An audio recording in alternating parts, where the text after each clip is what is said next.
Hi, welcome to our YouTube channel. This is MAB, Migration to Asia Peace. Asylum seekers in Korea go through difficulties every day due to language barrier and lack of information.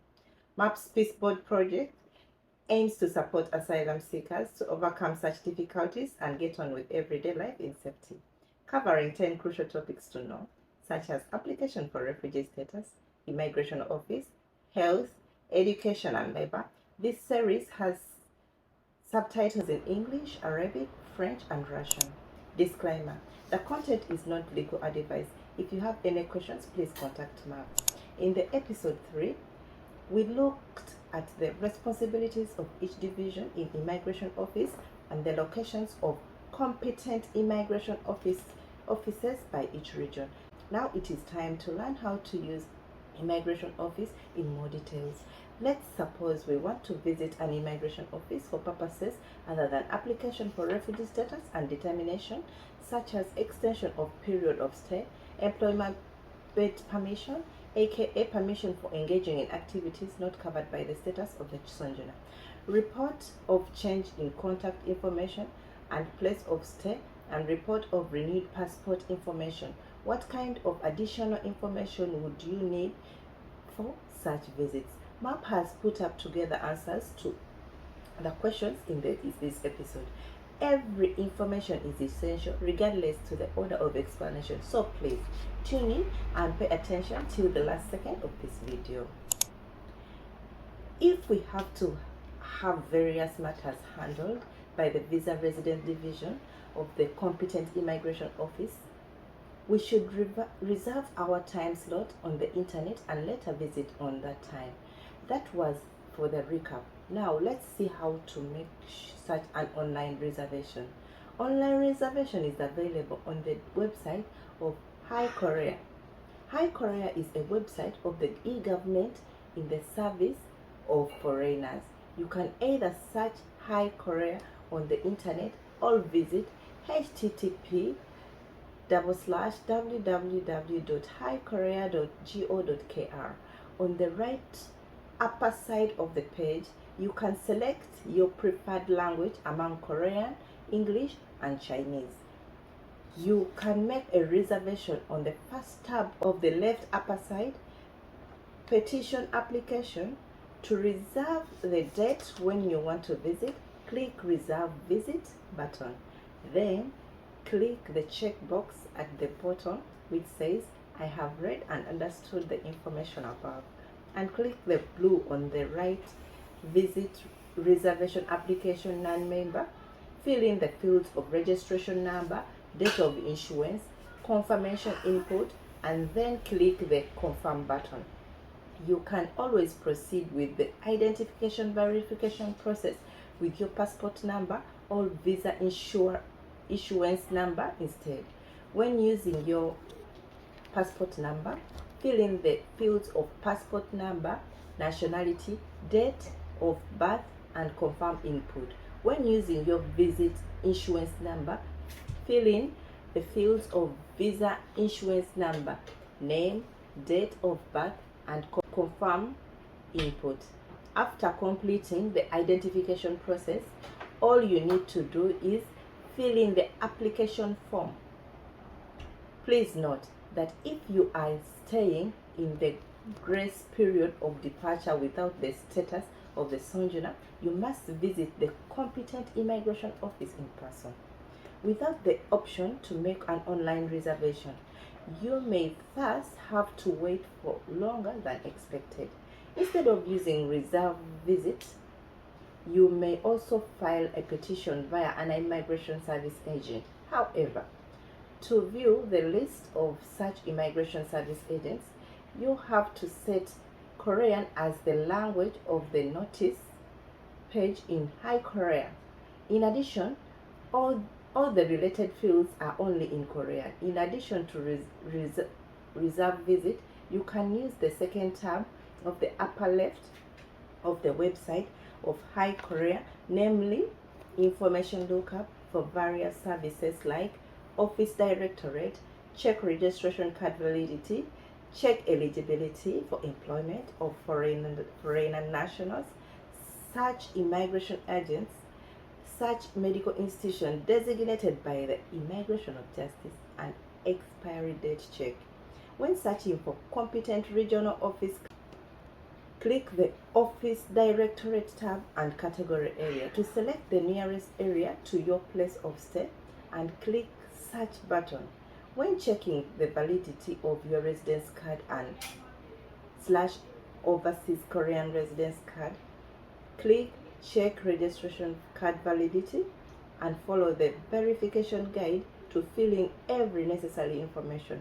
Likewise, for checking your expiry date of stay, click Expiry Date Check and fill in the relevant information. If you want to check your eligibility of employment, however, you may need to turn on Google Translate, as you have to select Korean as the language of the web page.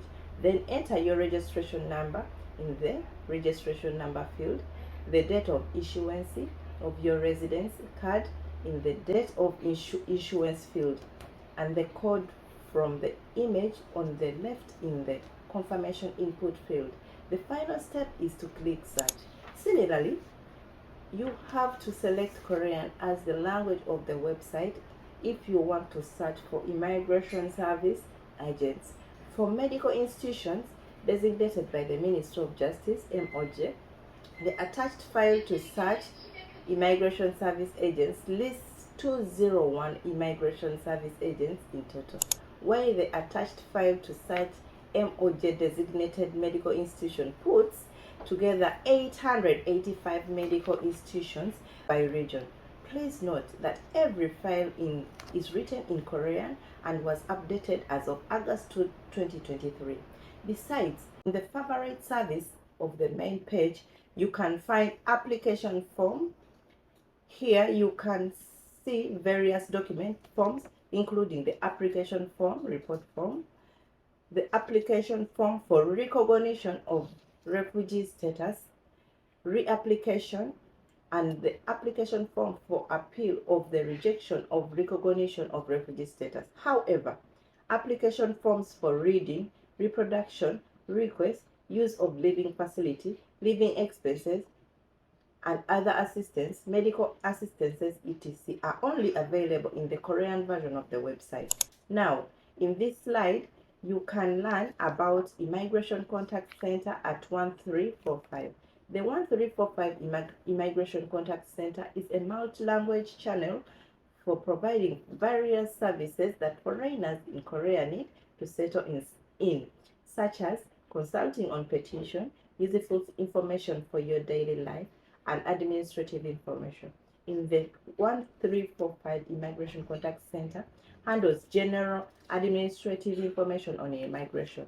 So if you want to hear more specific answers to your inquiries from certain public officials of the Immigration Office, you may request to contact such officials in charge by telling the call agent of the 1345 Immigration Contact Center A, the name of the relevant immigration office and division, and B, an overview of your inquiries. In most cases, the hotlines for immigration offices are not publicly available, and if any, the numbers available for public use are designed to be transferred to the 1345 Immigration Contact Center so that call agents may indirectly give the instructions.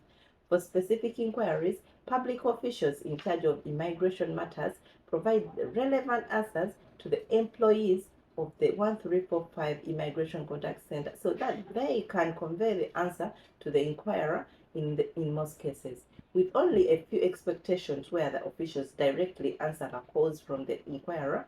Sometimes you may get different answers to the same inquiry from different call agents. So it is advised to check twice or more whether they provide the same answer to the inquiry in a consistent manner. The 1345 Immigration Contact Center is available in 20 languages, including Korean, English, Arabic, French, and Russian. You may call 1345 without area code when you are in Korea, or use +82 1345 when you are outside Korea. If you want to use the service in English, call 1345 and press 3*. When you hear the interactive voice response, you will be connected to an English-speaking agent. For using services in other languages, first press 0 then star, which is the code for other languages, and then follow the ARS to enter the relevant number of your preferred language. For your information, 19 star for Arabic, 9 star for French, and 12 star for Russian. While the service is available from 9 a.m. to 2200 hours p.m. on weekdays, it will be only in Korean, English, and Chinese after 1800 hours. The last section of today's episode is about the obligations of asylum seekers. As seen from the episode 1, after you submit an application form for refugee status, you will get the receipt notice. Then you will visit the Visa and Resident Division of the competent immigration office and change your status of stay to G1-5, Visa Asylum Seekers. From that point on, your obligations as an asylum seeker can be broadly divided into 4 categories. A. Obligation to extend your period of stay before it expires. Obligation to apply for permission for engaging in activities not covered by a status of the sojourn work permit. Obligation to report change in contact information and place of stay. And D. Obligation to report when renewing your passport. Now let's figure out each of these obligations. First, your obligation to extend your period of stay for asylum seekers with their resident card. 6 months of stay will be granted in general. It is important that you always keep an eye on your period of stay and make an online reservation to extend your period before the expiry date written on the back side of the residence card. In principle, you may extend the period of stay 4 months at least before the expiry date. But some public officials might reject your request for extension just because the period of stay is not over. Hence, it is recommended that you complete the online visit reservation at least 2 months before the expiry date so that you can visit an immigration office around 2 weeks before the expiry date. If you procrastinate on making a visit reservation, changes are that your period of stay will not be extended, as there will be no time slot left around the expiry date. So you must complete the visit reservation in advance. If A. Your third trial of the Supreme Court is still underway, and B. The closing date of the trial is 1 to 2 months away, your period of stay will be extended by 3 months in general. But in some cases, the period of stay was extended by only 1 month. Hence, you must be prepared just in case the court denies your administrative lawsuit to revoke the decision to refuse refugee status.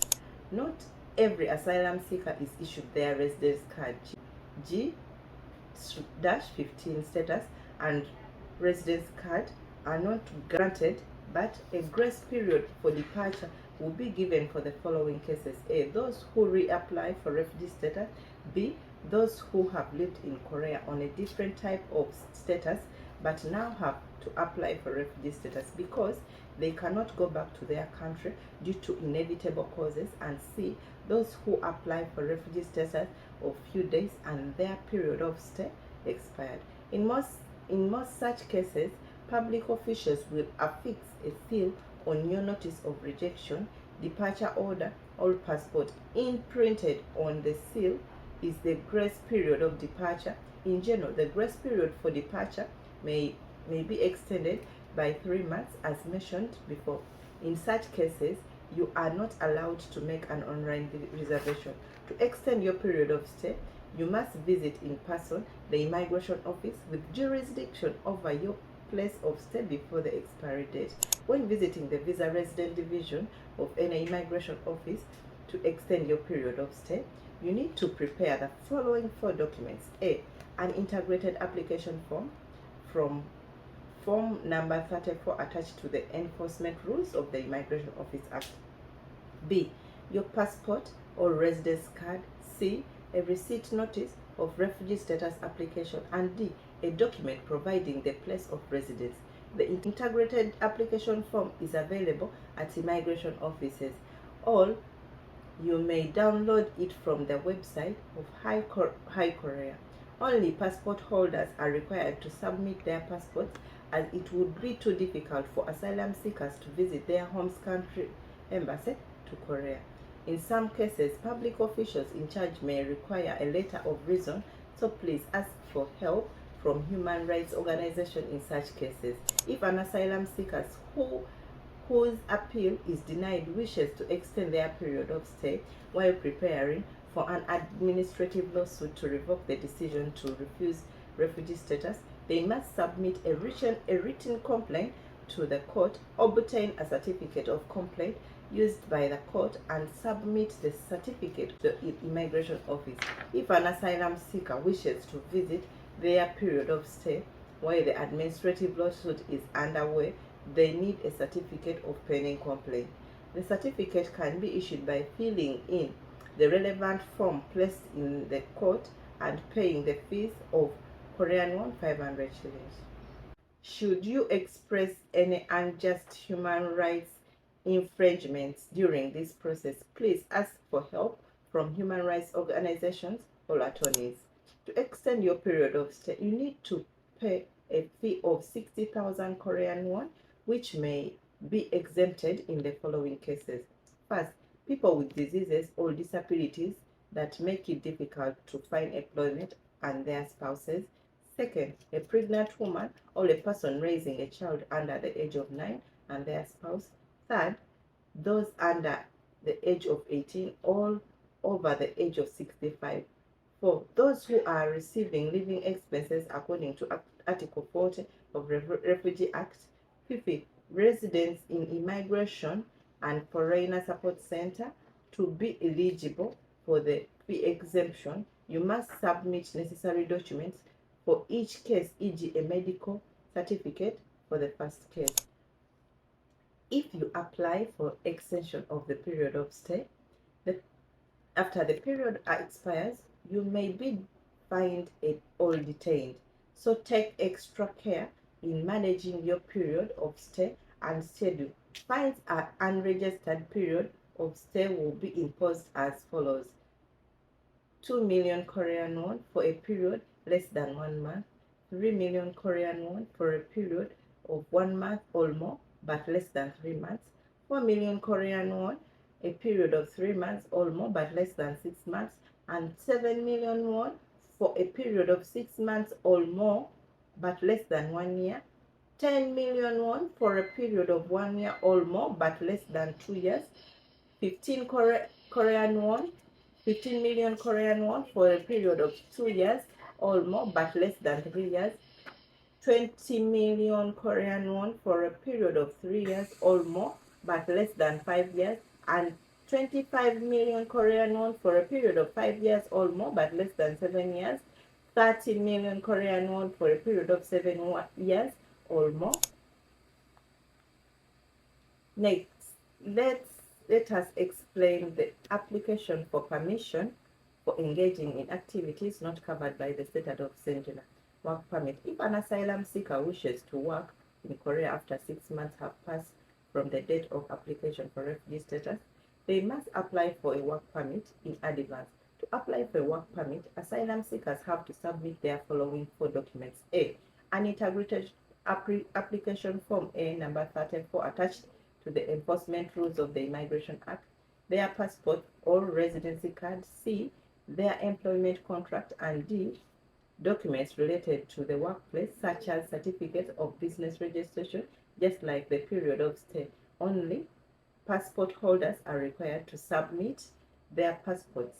The fee for the application form is 120 Korean won. The eligibility for the fee exemption is the same as that of the period of stay extension. It usually takes 1 to 2 weeks on average to get the result of your application for the work permit. Under the current regulations, asylum seekers can only engage in simple labor jobs excluding industries where employment is restricted, such as construction. When applying for a work permit, don't forget that you must set the commencement date on your employment contract as the date of application or such later date.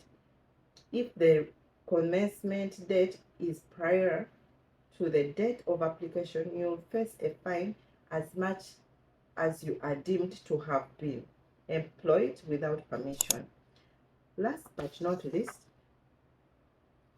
please don't forget that you must report any changes in your contact information, address, and passport to the Visa and Residence Division of the competent immigration. The Refugee Division of the competent immigration office may contact asylum seekers via message or phone for notice of interview date. The result of the interview etc. has when your public phone number is changed. Please visit the Refugee Division of the competent immigration office and update your contact information. If your address has been changed, you must report the change in your place of stay of residence. Within 15 days of the change, you must report such change to the district office, community service center, or immigration office with jurisdiction over your new address.